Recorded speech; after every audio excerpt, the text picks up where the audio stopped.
इसको कट कर दो, ठीक है। इसको क्या करो, इसको 1 2 ऐसे कट कर दो, 1 2 3 4 4 चैम्बर्स हो गए। याद रखना ये दोनों ऊपर वाले हैं इसको बोलते हैं आर्टरियम्स, ठीक है, और जो दोनों नीचे वाले हैं इसको बोलते हैं वेंट्रिकल्स, ठीक है। चलो अब राइट लेफ्ट इसको बोलते हैं, कई लोग कंफ्यूज हैं। यहाँ पर ये रहा अपना स्टमक, ठीक है, ये रहा अपना स्टमक, ये रहा अपना क्या पेट है, स्टमक। अब स्टमक नहीं चाहिए हमें सिक्रीशन, ये ऊपर इतना बड़ा सा हमारा ऑर्गन है लीवर, तो लीवर ही प्रोड्यूस करता है बाइल को, बट रखता कहाँ पे, जब के थ्रू गैल ब्लैडर, गैल ब्लैडर में स्टोर करता है। प्रोड्यूस बाइल को कौन करता है, लीवर, स्टोर होता है गैल ब्लैडर में, और ऐसे स्टमक के अंदर आता है जब तक जरूरत पड़ती है। शिक्षा के साथ पढ़ले सीनियर्स को भी सब्सक्राइब कर लो ताकि हम रहें 10th के साथ भी और 10th के बाद भी। क्या हाल पढ़ले गैंग, हम आ चुके हैं लाइव प्रोसेस पे। हम कर क्या रहे हैं 101 प्लस कॉम्पिटेंसी बेस्ड क्वेश्चंस, जिससे हर एक तरह के कॉम्पिटेंसी क्वेश्चंस को हम कवर कर लेंगे। सीबीएसई के सारे कॉम्पिटेंसी क्वेश्चंस को भी कवर कर लेंगे। क्वेश्चन 31 पे आ चुके हैं, 101 तक अपनी मंजिल तक पहुंचना है। क्या है क्वेश्चन 31? एक केस बेस्ड क्वेश्चन है। ये रहा एक केस बेस्ड क्वेश्चन। चलो पढ़ते हैं। और केस बेस्ड थोड़ा ईजी होता है। देखो, विलियम हार्वे सर एक बहुत साइंटिस्ट थे, बायोलॉजिस्ट थे, was one of early biologist who studied the bodies of human and animal, ठीक है। ही इवन डिसेक्टेड द बॉडीज को काटा वाटा भी डिसेक्ट किया, और क्या देखा एक्सपेरिमेंट में, हार्ट के साथ और ब्लड वेसल के साथ कुछ देखा। He concluded from his experiment that blood leaves the heart through the arteries and returns via veins. यानी ब्लड जो होता है वो, मान लो ये हार्ट है, तो ब्लड ऐसे वीन्स बनी होती हैं, आर्टरीज बनी होती हैं, बट उसके आगे वो देखते हैं, however he could not explain how blood left the arteries to enter the veins. मतलब आर्टरीज को कैसे छोड़ता है, फिर वीन्स में कैसे आता है, ये सब ब्लड कैसे कर पा रहा है, क्योंकि आर्टरीज और वीन्स अलग अलग चीज़ है। तो उन्होंने बोला कि कुछ छोटा स्ट्रक्चर है, बट वो उन्हें मिल नहीं रहा है। फिर आगे एक दूसरे साइंटिस्ट आए, मार्सेलो माल्फिजी, ये डिस्कवर करते हैं कि ये स्ट्रक्चर कुछ अलग चीज़ है। ये स्ट्रक्चर कहाँ डिस्कवर करते हैं? डेड फ्रॉग के लंग्स में, एक माइक्रोस्कोप में, ठीक है। अब इसी से रिलेटेड कुछ क्वेश्चन आ रहा है। किससे रिलेटेड? कि एक आर्टरीज है, हार्ट है, वीन्स है, फिर एक और कुछ स्ट्रक्चर है जो ये आर्टरीज और वीन्स को कनेक्ट कर रहा है। ये क्या है? आर्टरीज और वीन्स को क्या कनेक्ट करता है? इतना ही सिंपल चीज़ पूछी गई है जो हमने ऑलरेडी चैप्टर में पढ़ा है। Which of the following structure Malpighi find? Malpighi ने ढूंढा था कि आर्टरीज और वीन्स को क्या कनेक्ट कर रहा है। तो क्या कनेक्ट करता है बताओ? सेल्स? नहीं, कैपिलरीज, ठीक है। देखो यार, आर्टरीज होती हैं, फिर ये टूटती हैं, फिर वीन्स होती हैं, ये टूटती हैं, फिर आपस में जो जुड़ती हैं ना, ये कैपिलरीज से ही जुड़ती हैं। Option B. फिर अगला क्या पूछा गया है कि what is most likely reason why Harvey could not find this structure? वो क्यों नहीं ढूंढ पाए थे जो पहले वाले साइंटिस्ट थे? क्योंकि ये स्ट्रक्चर्स बहुत ज़्यादा स्मॉल होते हैं। The structures were too small to be seen by the naked eye. तो बाद में जब माइक्रोस्कोप से दूसरे साइंटिस्ट ने देखा, तब वो पहचान गए कि ये क्या है, ठीक है। नाउ क्वेश्चन 31 का थर्ड वाला देखो, which of the following statement about arteries and veins is true? बताओ कौन सा ट्रू है। एक स्टेटमेंट देखना पड़ेगा उसमें। पहला, arteries have thicker walls than veins. जो आर्टरीज होती हैं, जो ऑक्सीजनेटेड ब्लड ले जाती हैं, उसमें थिकर वॉल्स होती हैं वीन्स से। वीन्स क्या होती हैं? जो डी ऑक्सीजनेटेड ब्लड ले जाती हैं। या ये स्टेटमेंट सही है, या दूसरा देखो, वीन्स हैव थिकर वॉल किसमें बताओ? फिर ऑल आर्टरी कैरी ऑक्सीजनेटेड। अभी मैंने बोला कि आर्टरीज ऑक्सीजनेटेड ब्लड जाती हैं, बट क्या सारी आर्टरीज? नहीं, पुल्मोनरी आर्टरीज डीऑक्सीजनेटेड ब्लड जाती हैं। उसी तरह से सारी वीन्स भी डीऑक्सीजनेटेड ब्लड नहीं ले जाती। पुल्मोनरी वीन्स एक्सेप्शन है, जो क्या ले जाती है? Oxygenated blood. तो सी और डी कट गया। अब बताओ क्या ठीक होता है? आर्टरीज और वीन्स में से, आर्टरीज और वीन्स में से बताना है कि क्या ठीक होता है। इधर फोकस करो। तो आर्टरीज और वीन्स में से क्या ठीक है बताओ? किसकी वॉल्स थिकर होती हैं? तो हम सबको पता है, और वही है आंसर कि आर्टरीज की वॉल्स थिकर होती हैं, वीन से ज़्यादा होती हैं, बिकॉज ऑफ ब्लड प्रेशर। चलो आगे आते हैं। Which two chambers of human heart have arteries connected to them?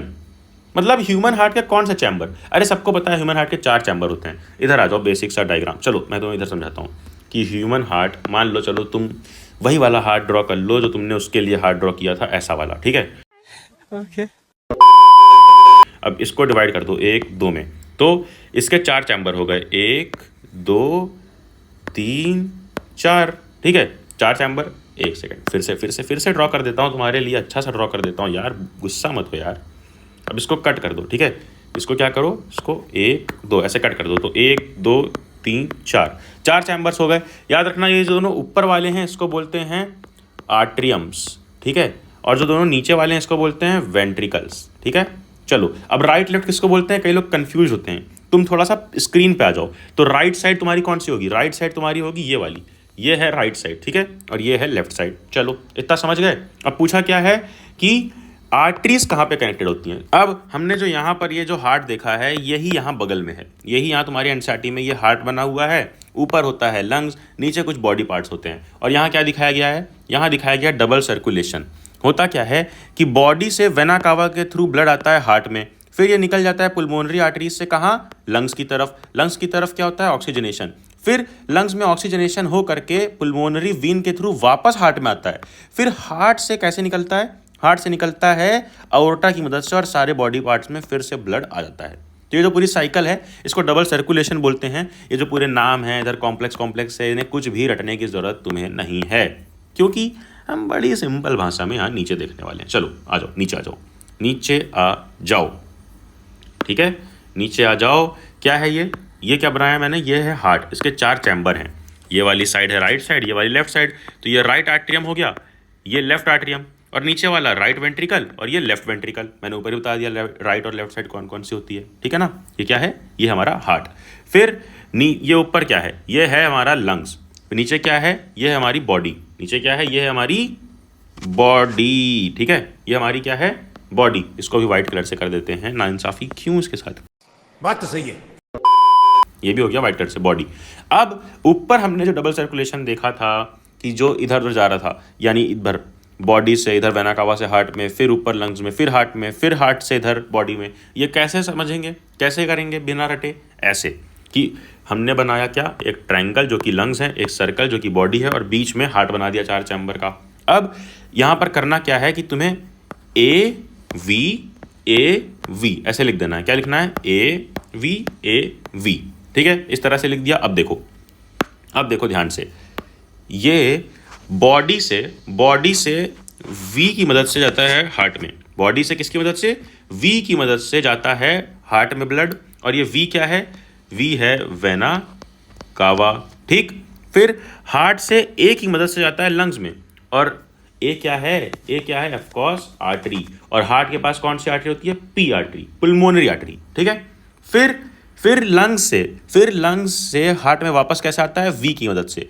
और वी क्या है बताओ, वी क्या है, वीन्स है। कौन सी वीन्स, हार्ट के पास जो भी वीन्स और आर्टरी उसका नाम है, एक तरफ पुल्मोनरी आर्टरी, एक तरफ पुल्मोनरी वीन्स, ठीक है। अब हार्ट में तो आ गया लंग से, फिर लेकिन हार्ट से बॉडी में वापस कैसे जाता है, ए की मदद से, बॉडी में वापस ए की मदद से, और ए क्या है, अओर्टा। ये रहा पूरा का पूरा सिस्टम जो हमने ऊपर पढ़ा। अरे बिल्कुल कंफ्यूज मत हो, थोड़ा पेशेंस रखो, फिर से समझो। देखो हमने जो ऊपर पढ़ा था कि ऊपर लंग्स होता है, बीच में हार्ट है, नीचे बॉडी है। तो इधर से क्या होता है, वेना कावा से हार्ट में गया, फिर पुल्मोनरी आर्टरी से लंग्स में गया, फिर लंग्स से पुल्मोनरी वीन से वापस हार्ट में आया, और जब वापस हार्ट में आ गया उसके बाद अओर्टा की मदद से वापस बॉडी में चला गया, ठीक है ना। यही हमने यहाँ पर देख लिया कि पहले ऊपर लंग्स हैं, हार्ट है, नीचे बॉडी है। तो बॉडी से वेना कावा की मदद से हार्ट में आया, फिर हार्ट से पुल्मोनरी आर्टरीज की मदद से लंग्स में गया, फिर लंग्स से पुल्मोनरी वीन्स की मदद से वापस हार्ट में आया, और अब हार्ट में आने के बाद अओर्टा के थ्रू वापस पूरे बॉडी टिश्यूज में आ गया, ठीक है। और इसे ही मैंने याद कराया कैसे, ए लिख करके, ठीक है। बहुत ही सिंपल डायग्राम से एक्सप्लेन किया। इसी को बोलते हैं हम लोग डबल सर्कुलेशन। क्यों डबल सर्कुलेशन, ये ऊपर डायग्राम में भी समझ सकते हो। देखो एक तो पुल्मोनरी सर्कुलेशन है कि लंग्स के थ्रू जा रहा है एक बार, और देखो एक बार लंग्स में गया और हार्ट में आया, और एक सिस्टमिक सर्कुलेशन यानी बॉडी में गया और हार्ट में आया, 2 बार हार्ट में आ रहा है। अरे 2 बार आ रहा है ना, देखो वेना कावा से ऐसे आया एक बार हार्ट में, फिर लंग्स में गया, फिर लंग्स से बॉडी में नहीं जा रहा है, फिर हार्ट में आ रहा है, उसके बाद बॉडी में जा रहा है। तो 2 बार हार्ट में आया, इसलिए इसको बोलते हैं डबल सर्कुलेशन। एक पुल्मोनरी सर्कुलेशन लंग्स वाला और एक सिस्टमिक सर्कुलेशन बॉडी वाला। तो मैंने ये तो बता दिया कि बॉडी से हार्ट में, फिर लंग्स में, फिर लंग्स से हार्ट में, फिर बॉडी में, ठीक है। बट ये नहीं बताया कि हार्ट के कौन से चैम्बर में कब आ रहा है ब्लड। ये डिटेल आओ चलो समझते हैं इसी डायग्राम से, जिस डायग्राम से हमने अब तक पढ़ा। देखो डिटेल समझने के लिए पहले कुछ चीज़ें मैं यहाँ पे ये जो लाइन से इसको हटा दे रहा हूँ, ताकि समझना तुम्हारे लिए थोड़ा और भी आसान हो जाए। तो इसको इरेज कर दी मैंने लाइंस। अब हम बनाएंगे बिल्कुल प्रीसाइज लाइंस कि कहाँ से कहाँ तक ब्लड जाता है। देखो याद रखो कि ये जो बॉडी है, ये जो अपनी बॉडी है, इससे ब्लड जा रहा है कहाँ, यूं वेना कावा के थ्रू जाता है हार्ट में। और याद रखना जब भी हार्ट में ब्लड जाएगा तो पहले कहाँ आएगा, आर्ट्रियम में। किसी भी केस में पहले कहाँ आएगा, आर्ट्रियम में। तो पहले कहाँ आएगा, राइट आर्ट्रियम, फिर वो नीचे चला जाएगा वेंट्रिकल में, फिर वेंट्रिकल से कैसे निकलेगा, पुल्मोनरी आर्टरी की मदद से निकलेगा और जाएगा लंग्स में, फिर लंग्स से निकलेगा पुल्मोनरी वीन्स की मदद से और कहाँ जाएगा, मैंने क्या बोला, हार्ट में जब भी ब्लड आएगा पहली बार या दूसरी बार पहले कहाँ आएगा, आर्ट्रियम में, ऊपर वाले में। तो पुल्मोनरी वीन से कहाँ आया, लेफ्ट आर्ट्रियम में, फिर आर्ट्रियम से वीन्स में आ गया, लेफ्ट वेंट्रिकल में आ गया आर्ट्रियम से, और लेफ्ट वेंट्रिकल से कैसे निकला, लेफ्ट वेंट्रिकल से वो निकलता है अओर्टा की मदद से और वापस आ जाता है बॉडी में। ये दिख रहा है, क्या समझाया मैंने, देखो कि जब भी हार्ट में आएगा ब्लड तो सबसे पहले आर्ट्रियम में ही आएगा, चाहे राइट हो या लेफ्ट हो। तो बॉडी से वेना कावा की मदद से डीऑक्सीजनेटेड ब्लड कहाँ आएगा, राइट आर्ट्रियम में, फिर वेंट्रिकल में गया। अब वेंट्रिकल से पुल्मोनरी आर्टरी की मदद से वही डीऑक्सीजनेटेड ब्लड लंग्स में गया, लंग्स में ऑक्सीजनेट हो गया, ठीक है, लंग्स में ऑक्सीजनेट हो गया वो डीऑक्सीजनेटेड ब्लड। अब वो पुल्मोनरी वीन्स की मदद से हार्ट में वापस आ रहा है। बताओ पहले कहाँ आएगा, मैंने बोला ना पहले हार्ट में हमेशा ऊपर आएगा आर्ट्रियम में, तो लेफ्ट आर्ट्रियम में आ गया, लेफ्ट आर्ट्रियम से लेफ्ट वेंट्रिकल में, और वेंट्रिकल में लगा हुआ रहता है अओर्टा, तो अओर्टा की मदद से ये निकल गया ऑक्सीजनेटेड ब्लड पूरी बॉडी में वापस। ठीक है, समझ गए। तो अब पूछा क्या था हमें ऊपर पूछा क्या था कि which two chambers of human heart have arteries. तो आर्टरीज कहाँ पे कनेक्टेड है, हमने देखा कि पुल्मोनरी आर्टरी कहाँ पे कनेक्टेड होती है, ऐसे पुल्मोनरी आर्टरी कहाँ पे कनेक्ट होती है, अरे वेना कावा से कहाँ आया, आर्ट्रियम में, फिर वेंट्रिकल में जाता है और वेंट्रिकल कनेक्टेड होता है पुल्मोनरी आर्टरी से। ठीक है, तो राइट वेंट्रिकल हमारा पुल्मोनरी आर्टरी से कनेक्टेड है, बट पुल्मोनरी वीन्स कहाँ कनेक्टेड होती हैं, लेफ्ट आर्ट्रियम से। ये वीन्स है, हमें पूछा गया आर्टरीज, तो एक पुल्मोनरी आर्टरी हो गई राइट वेंट्रिकल से, और एक लेफ्ट वेंट्रिकल से होता है अओर्टा। अओर्टा भी एक आर्टरी है, जैसे वेना कावा भी एक बहुत बड़ी सी वीन है। याद रखना कि पुल्मोनरी वीन्स हो गई ये, और ये इसके क्रॉस में ये क्या है, वेना कावा, वी वहीं पुल्मोनरी आर्टरी है ये, और ये क्या है, अओर्टा, बहुत बड़ी सी आर्टरी। तो ये दोनों आर्टरी है, कहाँ कनेक्टेड है, ये राइट वेंट्रिकल और ये लेफ्ट वेंट्रिकल। तो वही अपना ऑप्शन है कि कौन से दो चैम्बर कनेक्टेड होते हैं आर्टरीज से, एक राइट वेंट्रिकल और एक left ventricle, option number D. समझ गए, बहुत ही मजेदार सा था ये क्वेश्चन। और एक डायग्राम, अगर मैं तुम्हें एक डायग्राम दूं जिससे तुम इसको और सही तरीके से समझ सकते हो, तो वो होगा ये एक डायग्राम हम यहाँ पे ऐड कर लेते हैं, ये वाला देखो, ये वाला डायग्राम, ये वाला, इसको देखो, यहाँ पर क्या समझाया गया है पूरा। तुम्हारे एग्जाम में अगर ड्रॉ करने को आता है तो ये डायग्राम पॉज कर लो, देख लो, और इसको ही ड्रॉ कर देना है। क्या है, नीचे वही है, क्या है इसमें, अरे नीचे वही है, नीचे वही बॉडी ऑर्गन्स हैं, ठीक है, नीचे बॉडी ऑर्गन्स हैं, ऊपर गया कहाँ पर, पहले आर्ट्रियम में, फिर नीचे घुसा वेंट्रिकल में, और वेंट्रिकल से कैसे निकला, पुल्मोनरी आर्टरी की मदद से लंग्स में, फिर लंग्स से कैसे निकला, पुल्मोनरी वीन्स की मदद से, और फिर पहले जब जाएगा तो कहाँ जाएगा, ऊपर लेफ्ट आर्ट्रियम में, फिर नीचे आ गया लेफ्ट वेंट्रिकल में, और वेंट्रिकल से निकलता है अओर्टा की मदद से बॉडी ऑर्गन में वापस। चलो, यही इस डायग्राम में समझाया गया है। बढ़ते हैं अपने अगले क्वेश्चन की तरफ। चलो, अगला क्या पूछा है, अगला क्वेश्चन आ जाता है 32। बड़ा इंटरेस्टिंग क्वेश्चन था 31, लंबा इसलिए हुआ एक्सप्लेनेशन क्योंकि हमने पूरी डबल सर्कुलेशन पढ़ ली है, लॉजिक के साथ, रटना नहीं पड़ेगा, पॉज कर लो और ये याद रखना। नीचे आ जाओ, क्वेश्चन नंबर 32 पे आ जाओ, क्वेश्चन नंबर 32 पे आ जाओ। क्या है क्वेश्चन 32 में, देखो क्वेश्चन 32 पढ़ो, aerobic respiration require intake of oxygen to break down food. ठीक है ना, फूड ब्रेक डाउन करने के लिए, रेस्पिरेशन के लिए हमें क्या चाहिए होता है, ऑक्सीजन चाहिए होता है, ठीक है, ताकि एनर्जी रिलीज हो सके। अब क्वेश्चन नंबर ए क्या है, A sub part A, name the structure through which gases exchange to place in plant and human being. Plant और ह्यूमन बीइंग में गैसेस एक्सचेंज किससे होता है, स्ट्रक्चर क्या होता है, एग्जैक्ट स्ट्रक्चर। अब तुम बोलोगे गैसियस एक्सचेंज भैया हमारे अंदर होता है लंग्स से ह्यूमन में, नहीं, एग्जैक्ट स्ट्रक्चर जो होता है उसको बोलते हैं एल्वियोली, ठीक है, smallest unit of respiratory system, ये किसमें, ह्यूमन बींग्स में। तो वहीं प्लांट्स में क्या होता है, प्लांट्स में क्या होता है, प्लांट्स में होता है स्टोमेटा, लीव्स पे होता है ना स्टोमेटा, जिससे गैसेस एक्सचेंज होता है। फिर बी वाला क्वेश्चन पढ़ो, बी वाला क्या है, name the structure that control the size of chest cavity in human. अब ह्यूमन की जो चेस्ट कैविटी होती है ना, जैसे देखो ये क्या है, ये अपने लंग्स हैं दो ठो, मान लो ये अपने लंग्स हैं, तो चेस्ट कैविटी कंट्रोल करने के लिए नीचे ऐसे एक मसल लगी होती है जिसको हम बोलते हैं डायाफ्राग्म, वही है बी का आंसर। सी क्या है, what is the process by which gases exchange occur in plant में स्टोमेटा के थ्रू जो गैसेस एक्सचेंज होता है, उस प्रोसेस का नाम क्या होता है, क्या हम उसको वहाँ पे ब्रीथिंग बोलते हैं, नहीं, वहाँ पर होता है डिफ्यूजन, ठीक है, एयर का सिंपल डिफ्यूजन होता है।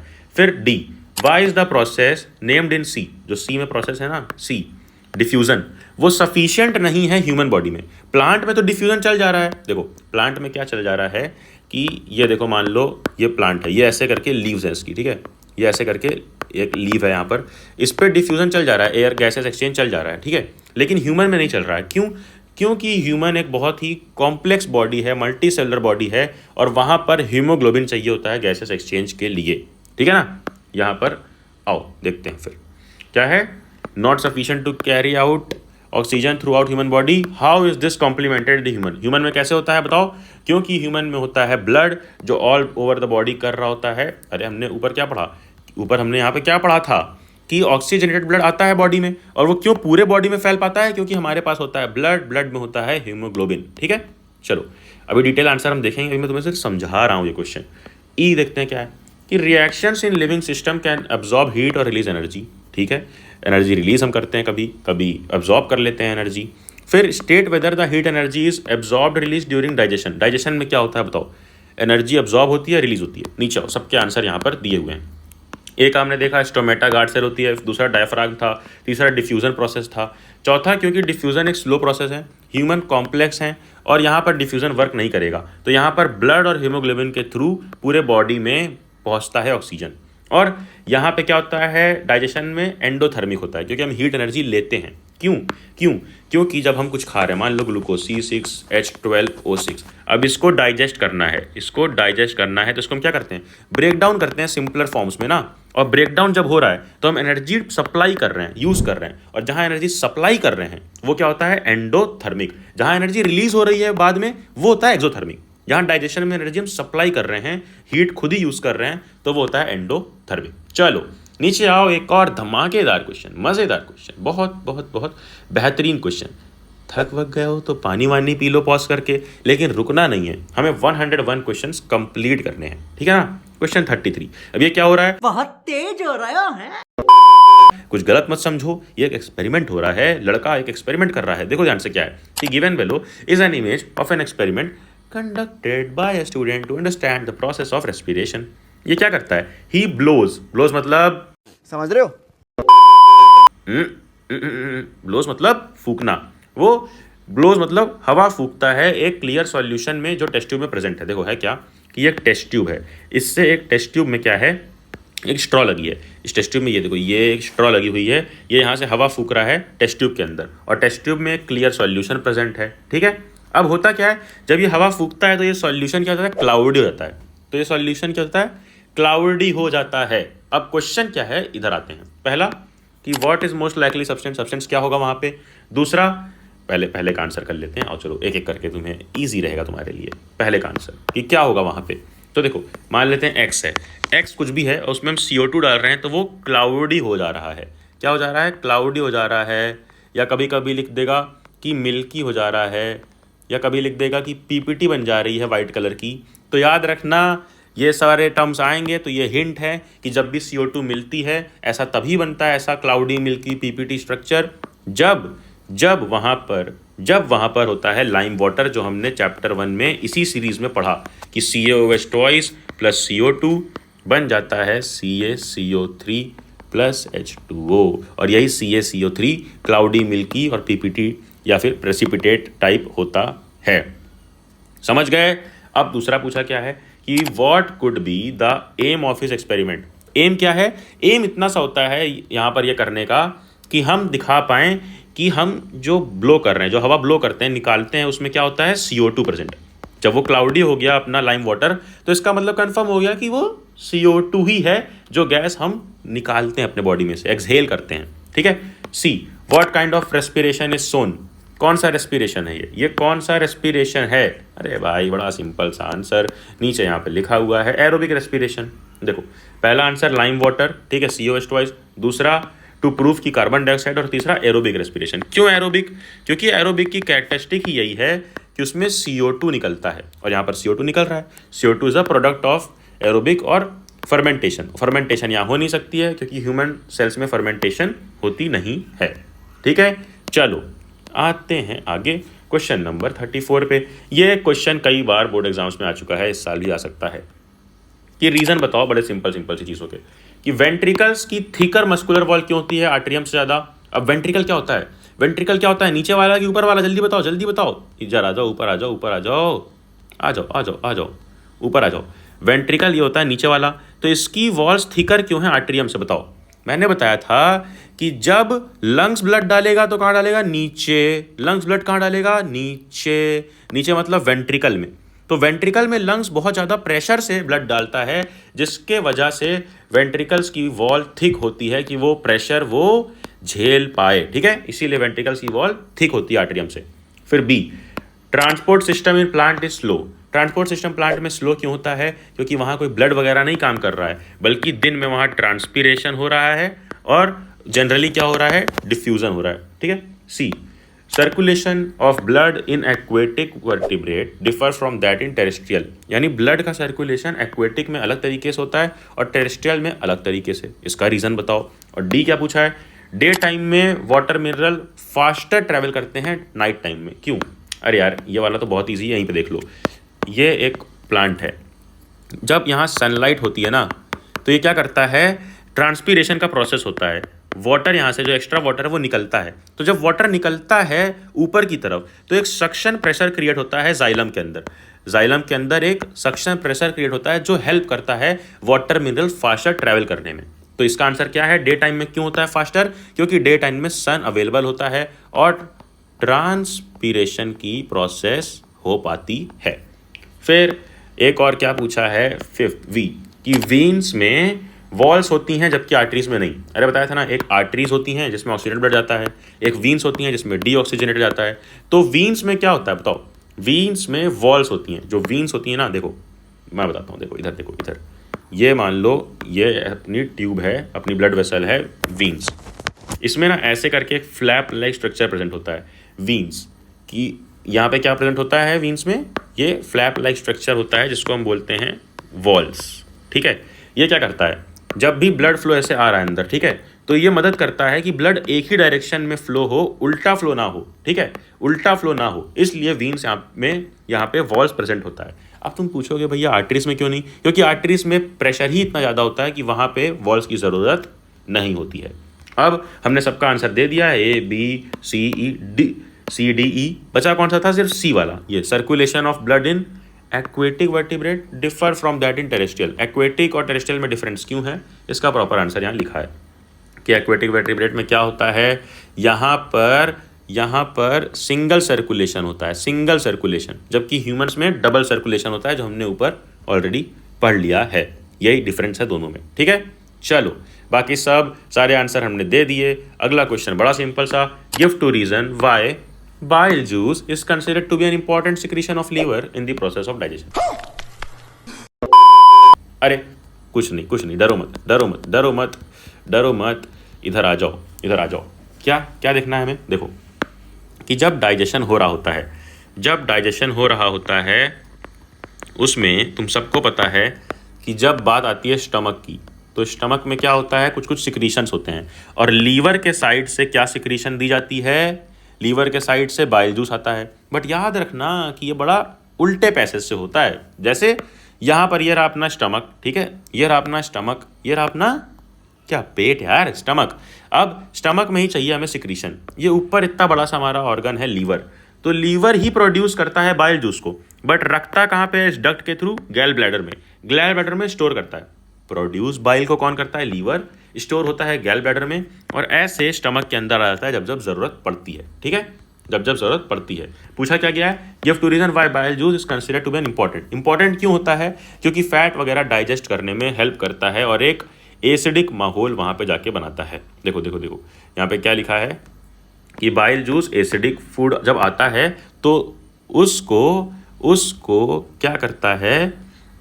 उसको क्या करता है, एल्कलाइन कर देता है, यानी बेसिक बना देता है, ठीक है। बाइल जूस बेसिक बना देता है, जो एसिडिक फूड ऊपर से आ रहा है स्टमक के अंदर उसको बेसिक बना दिया, जिससे पैनक्रियास के जो एंजाइम है उस पर वर्क कर पाए, मतलब पैनक्रियास की मदद कर रहा है। और क्या कर रहा है, फॉल्ट को ब्रेक कर रहा है, छोटे छोटे फॉल्ट मॉलिक्यूल्स में, फैट मॉलिक्यूल्स में। समझे, दो फंक्शन। आ जाओ नीचे। चलो यहाँ पर एक बात याद रखनी है कि लीवर इसको बनाता है बट स्टोर होता है गैल ब्लैडर में, और इसका एक्शन कहाँ पे होता है, स्टमक में। चलो नीचे आ जाओ। अगले क्वेश्चन में फोटोसिंथेसिस एक्सप्लेन करना है यार। क्या है, represent the equation of photosynthesis और स्टेप्स एक्सप्लेन करो। तो इक्वेशन क्या है, 6CO2 + 6H2O। फोटोसिंथेसिस में बनता क्या है, ग्लूकोज और ऑक्सीजन। ग्लूकोज का फॉर्मूला C6H12O6, ठीक है। अब इसको अगर लिखना है तो इसके 3 स्टेप्स होते हैं और ये क्वेश्चन आ सकता है। पहला स्टेप कि क्लोरोफिल एब्जॉर्ब लाइट एनर्जी, मतलब जो क्लोरोफिल है, लीव्स पे जो क्लोरोफिल होता है वो लाइट एनर्जी एब्जॉर्ब करता है। फिर जो लाइट एनर्जी होती है कन्वर्ट होती है केमिकल एनर्जी में, जिससे केमिकल एनर्जी में जैसे ही कन्वर्ट होती है वाटर स्प्लिट होता है हाइड्रोजन और ऑक्सीजन में, ठीक है। फिर क्या होता है, जो CO2 था ना, जो CO2, अरे यार देखो ना, ये CO2 है ना यूज, तो जो CO2 रखा हुआ है ये क्या होता है, कार्बोहाइड्रेट बन जाता है, कार्बोहाइड्रेट बन जाता है, ठीक है। फाइनल पोजीशन कार्बोहाइड्रेट या ग्लूकोज बन जाता है CO2, ठीक है ना। एक चीज़ में याद रखनी है कि जो डेजर्ट प्लांट होते हैं ये CO2 रात को एब्जॉर्ब करते हैं और एक इंटरमीडिएट बना लेते हैं, इंटरमीडिएट मॉलिक्यूल। अब इस मॉलिक्यूल पे एक्शन कब होता है, एक्शन कब होता है, जब एनर्जी एब्जॉर्ब होती है क्लोरोफिल के द्वारा डे टाइम में, ठीक है ना। तो ये रहा अपना प्रोसेस। यहाँ पर एक क्वेश्चन ये भी आ सकता है कि बताओ ये जो प्रोसेस है A B C, क्या ज़रूरी है पहले A होगा फिर B होगा फिर C होगा? हाँ, ये हर प्लांट में होता है, बट डेजर्ट प्लांट के केस में ऐसा नहीं है। यहाँ एक सीक्वेंस में नहीं होता है कि पहले A फिर B फिर C, बल्कि वहाँ पर क्या होता है कि CO2 का एक इंटरमीडिएट पहले ही बन जाता है। जो यहाँ पर बन रहा है ना CO2 से कार्बोहाइड्रेट, तो पहले ही एक इंटरमीडिएट बन जाता है, उसके बाद उस पर क्लोरोफिल जो एनर्जी एब्जॉर्ब करती है डे टाइम में, उससे कार्बोहाइड्रेट बनाया जाता है। यानी C स्टेप पहले हो जा रहा है फिर B हो रहा है, यानी ऑर्डर अलग अलग है। किसमें? डेजर्ट प्लांट में। बाकी सब में तो ABC सीक्वेंस फॉलो होता है। चलो, खत्म हो रहा है धीरे धीरे से अपना टारगेट। अभी मजा आएगा ना भिड़ो। अब आ चुके हैं हम क्वेश्चन 37 पे, जो कि एक बहुत बहुत बहुत मजेदार क्वेश्चन है। तुम्हें ध्यान से पढ़ना होगा और एक एक आंसर खुद दोगे। The partially digested food coming from stomach, stomach से जो फूड आता है वो कहाँ जाता है? देखो, enters are long and narrow organ, यानी लंबे और पतले से ऑर्गन में जाता है। अरे स्टमक से जो भी आता है वो हम सबको पता है कहाँ जाता है, ऑर्गन A। कहाँ जाता है? स्टमक से आएगा, कहाँ जाएगा? स्मॉल इंटेस्टाइन, ठीक है। तो ऑर्गन A क्या है? स्मॉल इंटेस्टाइन, ठीक है। अब आगे देखो क्या लिखा है, आगे क्या लिखा है, in his body the organ A receives the secretion of 2 gland. Organ A में 2 ग्लैंड से सिक्रीशन आता है, लीवर से, पैनक्रियास से। हाँ, ठीक है, सबको पता है लीवर और पैनक्रियास से ही तो सिक्रीशन आता है स्मॉल इंटेस्टाइन में। फिर the liver secretes a greenish yellow liquid B. Liver कौन सा लिक्विड सिक्रीट करता है? हमने अभी ऊपर ही देखा था बी। यहाँ पर क्या हो गया? लीवर सिक्रीट करता है ऑफ कोर्स बाइल जूस, ठीक है ना। तो बी हो गया बाइल जूस। आगे क्या लिखा है? एक एक को हिंट दिया गया है, एक एक को पहचानो पहले। फिर B which is normally stored in organ C. अब बाइल जूस कहाँ स्टोर होता है? लीवर प्रोड्यूस करता है, लेकिन स्टोर तो कहाँ पे होता है? ऊपर ही बताया मैंने, जल्दी बताओ। जीबी में, गैल ब्लैडर में स्टोर होता है, ठीक है ना। अब आगे क्या लिखा है देखो, pancreas secrete pancreatic juice which contain 3 digestive enzyme. 3 digestive enzyme होते हैं पैनक्रियास जो सिक्रीट करता है, DEF। अब तीनों के नाम अगर याद हैं तो लिख लो, तीनों के नाम अगर याद है तो लिख लो, नहीं याद है तो मैं बता दे रहा हूँ ना। DEF, सबसे पहला एमिलेज, दूसरा ट्रिप्सिन और तीसरा लिपेस, ठीक है, लिपेस। ये 3 किस किस काम आते हैं? एमिलेस किस लिए होता है? एमिलेस होता है कार्बोहाइड्रेट को ब्रेक डाउन करने के लिए, ट्रिप्सिन होता है प्रोटीन को ब्रेक डाउन करने के लिए, और लिपेस होता है किसको? फैट को ब्रेक डाउन करने के लिए। तो DEF भी मिल गया। आगे लिखा है intestinal juice completes the process. यही इंटेस्टाइनल जूस प्रोसेस कंप्लीट कर देता है डाइजेशन का। फिर आगे लिखा है the inner wall of organ A. Organ A क्या है? Small intestine. इसकी inner wall has million of tiny finger like projection. बहुत सारी फिंगर लाइक प्रोजेक्शन होती हैं जिसको हम जी बोल रहे हैं। अब सबको पता है स्मॉल इंटेस्टाइन में क्या होता है फिंगर लाइक प्रोजेक्शन? जी हाँ, विलाई। ऐसे अगर स्मॉल इंटेस्टाइन है उस पर ढेर सारी विलाई बनी होती है, हमने डायग्राम में देखा था। तो बस हमें अगला भी मिल गया, EFG भी मिल गया। जी क्या है? विलाई, ठीक है। अब आगे क्या लिखा है ये देखो, आगे क्या लिखा है ये देखो, प्रोजेक्शन जी जो कि villi which help in rapid absorption. हाँ, सही बात है, एब्जॉर्प्शन में मदद करता है ताकि फूड जो हुआ है डाइजेस्ट वो एब्जॉर्ब कर जाए ब्लड स्ट्रीम में। अब the undigested part of food then pass into wider tube H।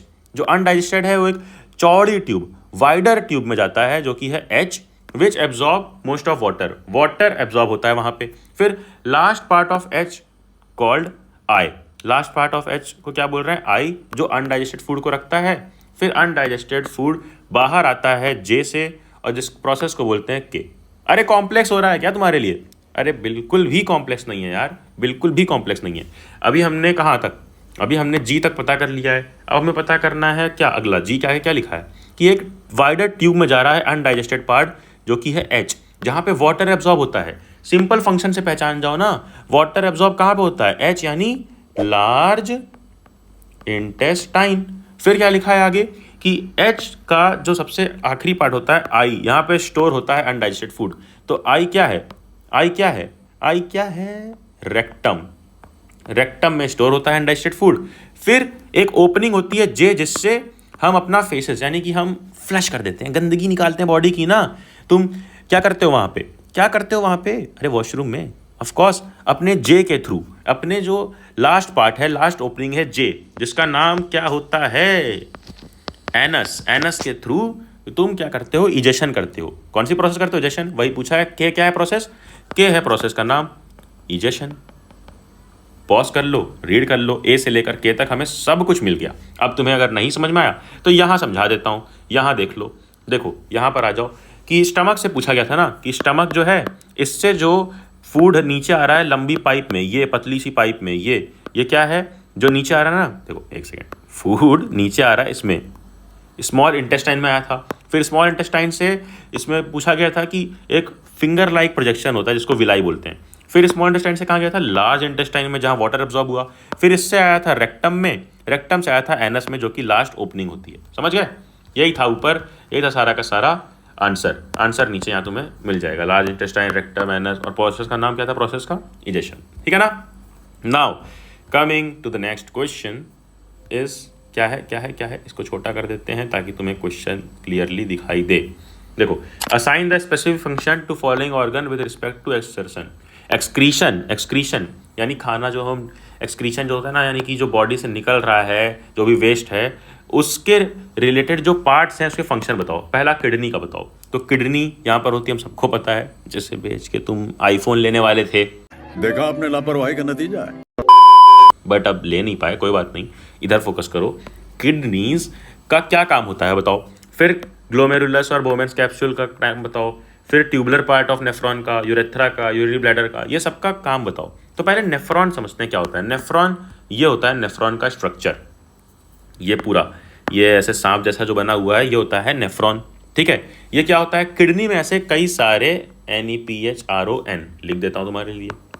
Kidney में ऐसे कई सारे नेफ्रॉन होते हैं, और ये क्या होता है, स्मॉलेस्ट यूनिट होता है, smallest unit of excretory system. ठीक है, स्मॉलेस्ट यूनिट, जैसे रेस्पिरेशन में स्मॉलेस्ट यूनिट एल्वियोली था, यहाँ पे नेफ्रॉन होता है, और ये एक नेफ्रॉन का स्ट्रक्चर है। अब यहाँ पर देखो, यहाँ पर जो ये ऐसा ये पार्ट है, ये होता है ग्लोमेरुलस, ये होता है ग्लोमेरुलस, और इसके आजू बाजू जो पार्ट है ये होता है बोमेन्स कैप्सूल। ठीक है, अंदर जो रेड पार्ट है ये ग्लोमेरुलस है, आजू बाजू बोमेन्स कैप्सूल है। फिर ये जो पाइप है ना, जो पाइप है, ये होती है PCT, प्रॉक्सिमल कॉन्वोल्यूटेड ट्यूब। फिर बाद में नीचे आता है, ये ऐसे पाइप ऐसे जाती है और ये नीचे आती है और ऐसे एक लूप बनाती है U शेप में। तो ये जो U शेप में जो लूप बनता है, इसको बोलते हैं लूप ऑफ हेनली। फिर ऊपर जाता है और ये पाइप इधर आता है, फिर ऊपर जाके पाइप इधर आता है। तो जब U शेप बनाने के बाद जो पाइप ऊपर इधर आ रही है, बच रही है, इसको बोलते हैं DCT, डिस्टल कॉन्वोल्यूटेड ट्यूब या डिस्टल ट्यूब्यूल। फिर ये जुड़ती किससे है, कलेक्टिंग डक्ट से, और फिर ये नीचे आ जाती है। ठीक है, तो ये नेफ्रॉन का स्ट्रक्चर है। अब हमसे पूछा क्या गया है, किडनी का फंक्शन, फिर ग्लोमेरुलस और बोमेन्स कैप्सूल जो नीचे समझा है उसका फंक्शन, और ट्यूबुलर पार्ट का। ट्यूबुलर पार्ट मतलब सब आ गया, PCT DCT सब आ गया, जितना भी ट्यूबुलर पार्ट है ये सब आ गया। तो अब आओ देखते हैं इसका फंक्शन। पहला कि एक्सक्रीशन क्या होता है। तो excretion can be defined as process of removal और expulsion of waste from cells of body. ठीक है ना। अब अगला किडनी का function, kidney are been shed vital organ, बहुत ज़रूरी ऑर्गन होती है, इसलिए नहीं कि आईफोन बेचने के काम आती है, इसलिए क्योंकि वो बहुत ज़्यादा हमें हेल्प करती है एक्सक्रीशन में। कैसे, फंक्शन क्या है, it is the site for urine formation, यहीं यूरिन फॉर्मेशन होता है, यहीं पर ब्लड प्यूरिफाई होता है। क्यों, क्योंकि अंदर होते हैं मिलियंस ऑफ नेफ्रॉन्स, जो मैंने ऊपर बता दिया। तीसरा, urine is a liquid that is generated from the body of animal after filtration of blood. Blood filter होता है, फिर ही बनता है क्या, यूरिन। किसकी मदद से, किडनी की मदद से। तो ये हो गया किडनी का फंक्शन। अगला क्या देखना था, ग्लोमेरुलस और बोमेन्स कैप्सूल का फंक्शन। तो बोमेन्स कैप्सूल जो है एक फनल शेप स्ट्रक्चर होता है, ठीक है, और इसका फंक्शन होता है कि ये ग्लोमेरुलस को अपने अंदर छुपाए होता है। ठीक है, और ग्लोमेरुलस क्या होता है, टफ्ट ऑफ ब्लड कैपिलरीज। अरे यार यहाँ देखो ना, ग्लोमेरुलस क्या है, ढेर सारे ब्लड कैपिलरीज हैं। ठीक है, ढेर सारे ब्लड कैपिलरीज होते हैं जो बोमेंट्स कैप्सूल के अंदर होते हैं, इसका फंक्शन होता है फिल्ट्रेशन। ये कैपिलरीज के थ्रू अल्ट्रा फिल्ट्रेशन होता है, वेस्ट मटेरियल इससे हटता है मेम्ब्रेन वॉल से। फिर अगला फंक्शन सिर्फ पूछे तो इतना लिखना है ये। फिर उसी तरीके से ट्यूबुलर पार्ट का क्या फंक्शन है, तो इसमें 3 है, हेनले लूप, डिस्टल क्यूमुलर ट्यूब और पीसीटी। अरे बताया था ना कि ये यू वाला हेनले लूप, और जो यू शुरू होने से पहले आ जा रहा है ये पहले वाला पार्ट पीसीटी, और बाद वाला यू के बाद जो आता है वो डीसीटी। तो ये पूरे तीनों का पीसीटी, डीसीटी और हेनले लूप, इन तीनों का फंक्शन यहाँ पे दिया है। पॉज करके आराम से पढ़ सकते हो। तीनों में रीअब्जॉर्प्शन होता है अलग अलग चीज़ों का, ठीक है। फिर आ जाओ नीचे, यूरेथ्रा। यूरेथ्रा का क्या काम है? अरे यूरेथ्रा जो फाइनल पैसेज होता है यूरिनरी ब्लैडर से निकलता है, इससे होता क्या है, इससे यूरिन और स्पर्म, यूरिन और सीमेन दोनों निकलता है मेल्स में, और फीमेल्स में ये काम आता है किसके? फीमेल्स में काम आता है फॉर यूरिन ओनली, ठीक है। चलो फिर यूरिनरी ब्लैडर क्या होता है? ये स्टोर करता है यूरिन को। अरे ऊपर देखो ना, ये वाले डायग्राम में, यहाँ पर देखो, ये वाले डायग्राम में देखो, ये यूरिनरी ब्लैडर है और ये यूरेथ्रा है, ठीक है ना। चलो आ जाओ नीचे आ जाओ। चलो अगला क्वेश्चन क्या है? अगला क्वेश्चन कुछ भी नहीं है, क्योंकि हमने कवर कर लिया है लाइफ प्रोसेस के भी सारे के सारे कॉम्पिटेंसी बेस्ड क्वेश्चन। बट हमें यहाँ पर रुकना नहीं है, क्योंकि हमें करने हैं टोटल 101 कॉम्पिटेंसी क्वेश्चंस कंप्लीट साथ मिलके, और इसीलिए अगली वीडियो में आने वाले चैप्टर्स के क्वेश्चंस रहेंगे, वो वीडियो की लिंक डिस्क्रिप्शन में मिल जाएगी। और ये तो चैप्टर वाइज हम कर रहे हैं, बट पूरा एक पेपर क्वेश्चन सॉल्व करना बहुत जरूरी है, यानी सैंपल पेपर सॉल्व करना बहुत जरूरी है, वो भी गहरा गहरा नहीं। ऐसे सैंपल पेपर अपनी स्क्रीन पे देखो जो बेस्ड हैं सीबीएसई के लेटेस्ट पैटर्न पे। साइड में तुम्हें मिल जाते हैं चैप्टर बॉक्स, जहां पे टिक मार्क कर सकते हो कौन से चैप्टर का क्वेश्चन तुमसे हो रहा है, कौन से चैप्टर का नहीं हो रहा है। ऐसे 18+ सैंपल पेपर्स मिलते हैं बेस्ड ऑन लेटेस्ट पैटर्न, और एक सैंपल पेपर के मिल जाएंगे तुम्हें वीडियो सॉल्यूशंस, और वो मैंने नहीं सॉल्व करवाए हैं, किसी और टीचर ने नहीं करवाए हैं। इंस्टेड वो वीडियो सॉल्यूशन बनाए हैं लास्ट ईयर के सीबीएसई टॉपर्स ने। ये सब कुछ तुम्हें कहां पर मिलेगा? एक बहुत ही comprehensive batch for class 10th with the name 99% sample papers, जहां 18+ sample papers, video solutions, topper sheets और 30+ रिवीजन शीट्स मिल जाती है बहुत ही नॉमिनल प्राइस पे। कहाँ एक्सेस कर सकते हो? पढ़लक्ष्य ऐप इंस्टॉल कर लो, वहां मिल जाएगी ये बैच, या फिर वेबसाइट पढ़लक्ष्य.com पर भी ये बैच मिल जाएगी, लिंक डिस्क्रिप्शन में है। एंड एक चीज याद रखना कि ये सबसे बेस्ट इन्वेस्टमेंट होगी तुम्हारी क्लास 10th के लिए इस साल। तो बस जाके ये बैच एक बार चेक जरूर करना, एंड नोटिफिकेशन छेड़ देना कि अगली कोई वीडियो मिस ना हो, क्योंकि हम इस चैनल पर साथ मिलके करने वाले हैं इस साल 10th स्वाहा। Love you all. नोटिफिकेशन छेड़ दो एंड जा पढ़ ले।